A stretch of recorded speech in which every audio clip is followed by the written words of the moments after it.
नमस्कार सभी दोस्तों को, आप सभी का स्वागत है हमारे एम स्टोरी चैनल पर। आज आपको हमारे हिंदू धर्म की सुंदरकांड कथा सुनने को मिलेगी, जिसके 4 पार्ट में हमने वीडियो बनाई है।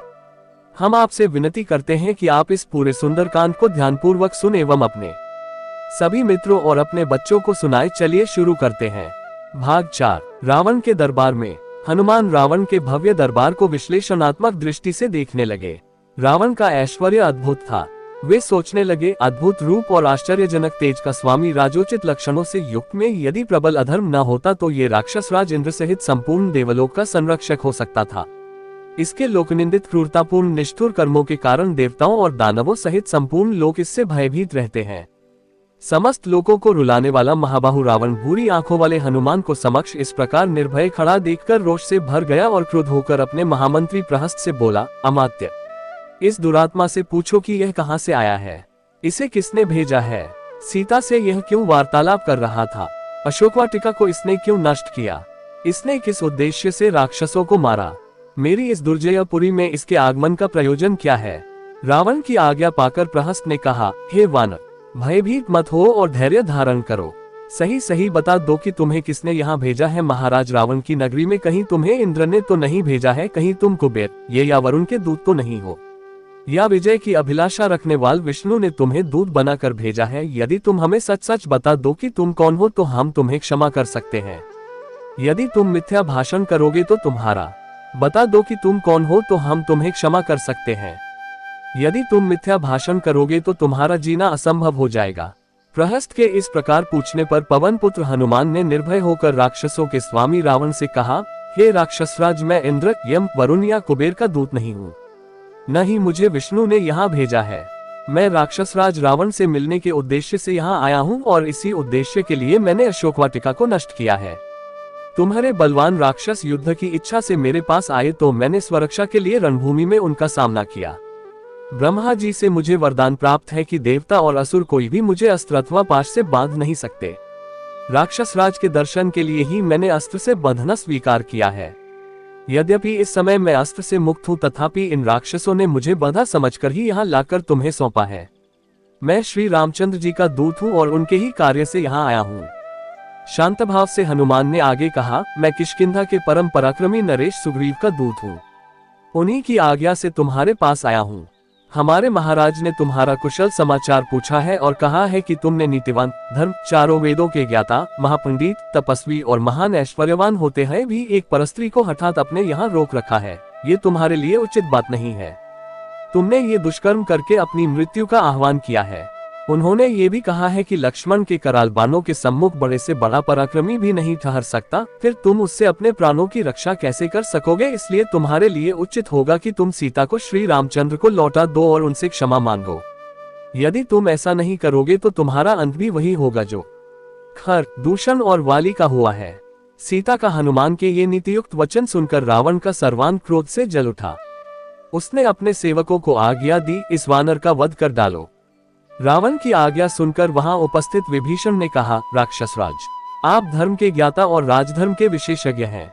दूत के वध से आपके पांडित्य पर कलंक लग जाएगा, अतः उचित अनुचित का विचार करके दूत के योग्य किसी अन्य दंड का विधान कीजिए। विभीषण के वचन सुनकर रावण ने कहा, शत्रुसूदन, पापियों का वध करने में पाप नहीं है। इस वानर ने वाटिका का विध्वंस तथा राक्षसों का वध करके पाप किया है, अतः मैं अवश्य ही इसका वध करूंगा। रावण के वचन सुनकर उसके भाई विभीषण ने विनीत स्वर में कहा, हे लंकापति, जब ये वानर स्वयं को दूत बताता है तो नीति तथा धर्म के अनुसार इसका वध करना अनुचित होगा, क्योंकि दूत दूसरों का दिया हुआ संदेश सुनाता है। वह जो कुछ कहता है वो उसकी अपनी बात नहीं होती, इसलिए वह अवध्य होता है। विभीषण की बात पर विचार करने के पश्चात रावण ने कहा, तुम्हारा ये कथन सत्य है कि दूत अवध्य होता है, परंतु इसने अशोकवाटिका का विध्वंस किया है, इसलिए इसे दंड मिलना चाहिए। वानरों को अपनी पूंछ बहुत प्यारी होती है, अतः मैं आज्ञा देता हूँ कि इसकी पूंछ रुई और तेल लगाकर जला दी जाए, ताकि इसे बिना पूंछ का देखकर लोग इसकी हंसी उड़ाएं और यह जीवन भर अपने कर्मों पर पछताता रहे।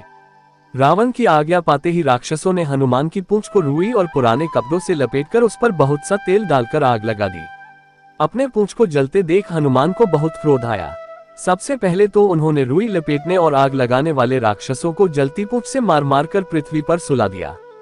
वे जलते चीखते चिल्लाते वहां से अपने प्राण लेकर भागे। कुछ राक्षस उनका अपमान करने के लिए उन्हें बाजारों में घुमाने के लिए ले चले। उस कहा, तुम्हारा ये कथन सत्य है कि दूत अवध्य होता है, परंतु इसने अशोक वाटिका का विध्वंस किया है, इसलिए इसे दंड मिलना चाहिए।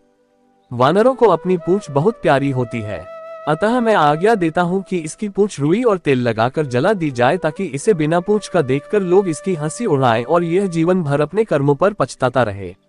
सीता माता का रावण की आज्ञा पाते ही राक्षसों ने हनुमान की पूंछ को रुई और पुराने कपड़ों से लपेटकर उस पर बहुत सा तेल डालकर आग लगा दी। अपने पूंछ को जलते देख हनुमान को बहुत क्रोध आया। सबसे पहले तो उन्होंने रुई लपेटने और आग लगाने वाले राक्षसों को जलती पूंछ से मार मार कर पृथ्वी पर सुला दिया। वे जलते चीखते चिल्लाते वहां से अपने प्राण लेकर भागे। कुछ राक्षस उनका अपमान करने के लिए उन्हें बाजारों में घुमाने के लिए ले चले। उस दृश्य को देखने के लिए बाजारों में राक्षसों की और घरों के छज्जों तथा खिड़कियों पर स्त्रियों की भीड़ जमा हो गई। मूर्ख राक्षस उन्हें अपमानित करने के लिए उन पर कंकड़ पत्थर फेंकने तथा अपशब्द कहने लगे। इस अपमान से क्रोध होकर स्वाभिमानी पवनसुत एक ही झटके से सारे बंधनों को तोड़कर नगर के ऊंचे फाटक पर चढ़ गए और लोहे का एक बड़ा सा चक्का उठाकर अपमान करने बाते राक्षसों पर टूट पड़े। इससे चारों ओर भगदड़ मच गई। लंका दहन। राक्षसों की भीड़ भयभीत होकर भाग गई। हनुमान जी के समस्त मनोरथ पूर्ण हो गए थे। वे विचार करने लगे कि मैंने अशोक वाटिका को नष्ट कर दिया, बड़े बड़े राक्षसों का भी मैंने वध कर डाला और रावण की काफी बड़ी सेना का संहार भी कर दिया, तो फिर लंका के इस दुर्ग को भी क्यों न ध्वस्त कर दूं। ऐसा करने से समुद्र लंघन का मेरा परिश्रम पुनर्तः सफल हो जाएगा। मेरी पूंछ में जो ये अग्निदेव देदीप्यमान हो रहे हैं, इन्हें इन श्रेष्ठ गृहों की आहूत देकर तृप्त करना ही न्यायसंगत जान पड़ता है। ऐसा सोचकर वे जलती हुई पूंछ के साथ लंका की ऊंची ऊंची अट्टालिकाओं पर चढ़ गए और विचरण करने लगे। घूमते घूमते वायु के समान बलवान और महान वेगशाली हनुमान उछलकर प्रहस्त के महल पर जा पहुंचे और उसमें आग लगाकर महापार्श्व के घर पर कूद गए तथा उसमें भी कालाग्नि की ज्वाला को फैला दिया। तत्पश्चात महातेजस्वी महाकपि ने क्रमशः वज्रदष्ट, शुक, सारंग, मेघनाद, जम्बोवाली, सुमाली, शोणिताक्ष, कुंभकर्ण, नरांतक, यज्ञ शत्रु, ब्रह्मशत्रु आदि प्रमुख राक्षसों के भवनों को अग्नि की भेंट चढ़ा दिया। इनसे निवृत्त होकर वे स्वयं रावण के प्रासाद पर कूद पड़े। उसके प्रमुख भवन को जलाने के पश्चात वे बड़े उच्च स्वर से गर्जना करने लगे कि उसी समय प्रलयंकर आंधी चल पड़ी, जिसने आग की लपटों को दूर दूर तक फैलाकर भवनों के अधजले भागा को भी जला डाला। लंका की इस भयंकर दुर्दशा से सारे नगर में हृदय विदारक हाहाकार मच गया। बड़ी बड़ी अट्टालिकाएं भारी विस्फोट करती हुई धराशायी होने लगी। स्वर्ण निर्मित लंकापुरी के जल जाने से उसका स्वर्ण पिघल पिघल कर सड़कों पर बहने लगा। सहस्त्रों राक्षस और उनकी पत्नियां हाहाकार करती हुई इधर उधर दौड़ने लगी। आकाशमंडल अग्नि के प्रकाश से जगमगा उठा। उसमें रक्त एवं कृष्णवर्ण धुआं भर गया, जिसमें से फुलझड़ियों की भांति चिंगारियां छूटने लगी। इस भयंकर ज्वाला में सहस्त्रों राक्षस जल गए और उनके जले अधजले शरीरों से भयंकर दुर्गंध फैलने लगी। संपूर्ण लंकापुरी में केवल एक भवन ऐसा था जो अग्नि के प्रकोप से सुरक्षित था, और वह था नीतिवान विभीषण का प्रासाद। लंका को भस्मीभूत करने के पश्चात वे पुनः अशोक वाटिका में सीता के पास पहुंचे। उन्हें सादर प्रणाम करके बोले, हे माता, अब मैं यहाँ से श्री रामचंद्र जी के पास लौट रहा हूँ। रावण को और लंकावासियों को मैंने राघव की शक्ति का थोड़ा सा आभास करा दिया है। अब आप निर्भय होकर रहें। अब शीघ्र ही रामचंद्र जी वानर सेना के साथ लंका पर आक्रमण करेंगे और रावण को मारकर आपको अपने साथ ले जाएंगे। अब मुझे आज्ञा दे, ताकि मैं लौटकर आपका शुभ संदेश श्री रामचंद्र जी को सुनाऊं, जिससे वे आपको छुड़ाने की व्यवस्था करें। ये कहकर और सीता जी की धैर्य बंधाकर हनुमान अपने कटक की ओर चल पड़े। जनकनंदिनी से विदा लेकर तीव्र वेग से विशाल सागर को पार करते हुए हनुमान वापस सागर के उस तट पर पहुंचे, जहां असंख्य वानर जांबवंत के और अंगद के साथ उनकी प्रतीक्षा में आंखें बिछाए बैठे थे। अपने साथियों को देखकर हनुमान ने आकाश में ही भयंकर गर्जना की, जिसे सुनकर जांबवंत ने प्रसन्नतापूर्वक कहा, मित्रों, हनुमान की इस गर्जना से प्रतीत होता है कि वे अपने उद्देश्य में सफल होकर लौटे हैं। इसलिए हमें खड़े होकर हर्षध्वनि के साथ उनका स्वागत करना चाहिए। उन्होंने हमें ये सौभाग्य प्रदान किया है कि हम लौटकर रामचंद्र जी और वानरराज सुग्रीव को अपना मुख दिखा सकें। इतने में ही हनुमान ने वहां पहुंचकर सबका अभिवादन किया और लंका का समाचार कह सुनाया। जब सब वानरों ने सीता से हुई भेंट का समाचार सुना तो उनके हृदय प्रसन्नता से भर उठा और वे श्री रामचंद्र तथा पवनसुत की जय जयकार से वातावरण को गुंजायमान लगे। इसके पश्चात वे लोग हनुमान को आगे करके सुग्रीव के निवास स्थान प्रस्रवण पर्वत की ओर चले। मार्ग में वे मधुवन नामक वाटिका में पहुंचे जिसकी रक्षा का भार सुग्रीव के मामा दधिमुख पर था।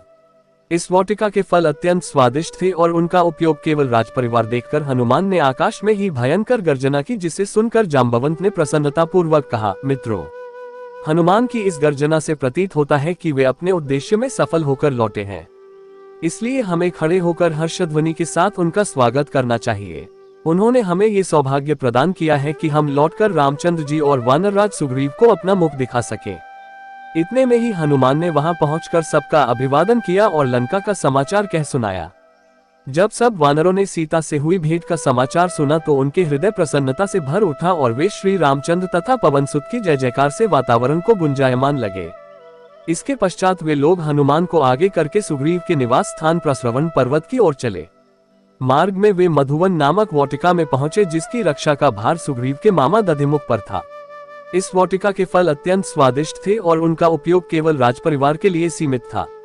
अंगद ने सब वानरों को आज्ञा दी कि वे जी भरकर इन स्वादिष्ट फलों का उपयोग करें। आज्ञा पाते ही सब वानर उन फलों पर इस प्रकार टूट पड़े जैसे लूट का माल हो। अपनी क्षुधा निवारण कर फिर कुछ देर आराम कर वे सब सुग्रीव के पास पहुंचे और उनसे सारा वृतांत कहा। सीता माता का संदेश देना। समस्त वृतांत सुनने के पश्चात सुग्रीव सभी आगत वानरों सहित विचित्र कानों से सुशोभित प्रस्रवण पर्वत पर श्री रामचंद्र जी के पास गए। करबद्ध हनुमान ने रामचंद्र जी को सीता जी का समाचार देते हुए विनयपूर्वक कहा, प्रभु रावण ने जानकी जी को क्रूर राक्षसियों के पहरे में रख छोड़ा है, जो उन्हें नित्य नई नई विधियों से त्रास देती हैं और उनका अपमान करती हैं। ये सब कुछ मैंने स्वयं देखा है।